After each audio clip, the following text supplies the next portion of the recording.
What does that mean for you, if anything? A tech expert is here next to explain all that. Stay with us.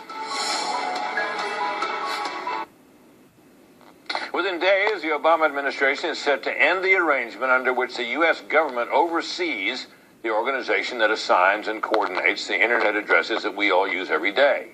But 4 state attorneys general have filed lawsuits.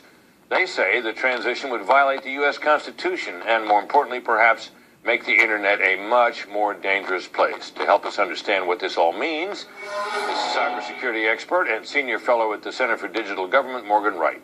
Welcome, Mr. Wright. Nice to see you, sir. Thank you, Brett. Thank you, sir. Tell me, first of all, the organization that we're talking about that assigns these addresses and coordinates everything is called ICANN, ICANN. What does that stand for? Internet Corporation for Assigned Names and Numbers. That's just a fancy way of saying Fox News actually translates to an IP address, a set of numbers, and they make sure when you type in foxnews.com that you go to foxnews.com. Right, and not someplace else, right? Yeah, and not CNN or anything like that, right? No, we wouldn't want that. But yeah. All right, so this is they're doing so under contract, this organization, with the U.S. Commerce Department. That's been going on for years, right? Yes, since about 1998. Any problems?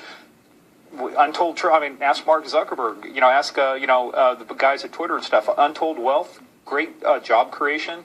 We've got an economy that works. We've got a lot of capability. It's kind of thing. If it's not broke, why are we fixing it? Well, now when this transfers, it'll transfer to some other body, right? The supervision that we now have, or at least the oversight that we have as a government, will transfer to some international body. What is that? Well, it'll still be ICANN, but what they're going to do then is open up, and they'll be think of the UN for the Internet. That's basically what it's going to be. They already have about 111 member countries. A lot of those already being UN member nations, and so they're looking U.S. at being one of those countries. U.S. being one of those countries, but it gets back. The real question is, with that many people, we've seen how effectively the UN works.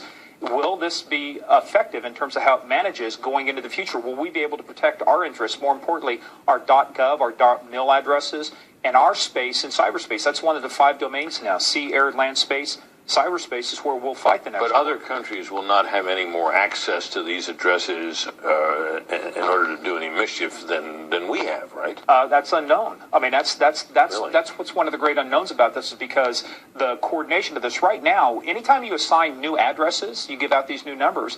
Eventually, it has to be signed off by the NTIA, by the Department of Commerce. What's the NTIA? National Telecommunications Industry Association. I think it's part of the Department of Commerce as well. So, so that's our government has to. That's our government. They say that's fine. You can sign these things up, and when they do, then they create these new addresses, and then there's what's called a top-level domain server, and so when that happens, they create a record. It's the record of authority. It is what it is. It is absolute. It's the ground truth, and that's why we can trust that when we type in a domain name, a name of something, it translates correctly and takes us to the place. But more importantly, too, takes us to the place we want to go. But more importantly, for law enforcement, for national security, it means that we also have trust in those records, that when we do investigations, when we're trying to prevent things from happening, that we have trust that those numbers and names are accurate as well. Now, there was a measure to stop this from happening. Right. And that failed in Congress? Yep. It was attached to a spending bill. It got cut out of the spending bill, so we're now 24 hours. So we're down to the attorney general in their lawsuit. Right. Yeah. Where does that stand? As far as I know, it's under consideration. I was trying to get an update right before we came on air, but quite frankly, one of those arguments has already been dealt with. It is they've already determined that it is not U.S. government property, so that claim, I think, is going to be weak. The question is, from a national security standpoint, have we done enough to protect ourselves before we transfer ownership of this away from the U.S. government? And I take it that once it's gone, it's gone. There is no putting the toothpaste back in the tube on this one. When it's out the door come October 1st, it is a brave new world, and we have no idea. We kind of have an idea, but we don't really know where it's going to go. Morgan Wright, thank you, sir. Nice of you to come in. There's something about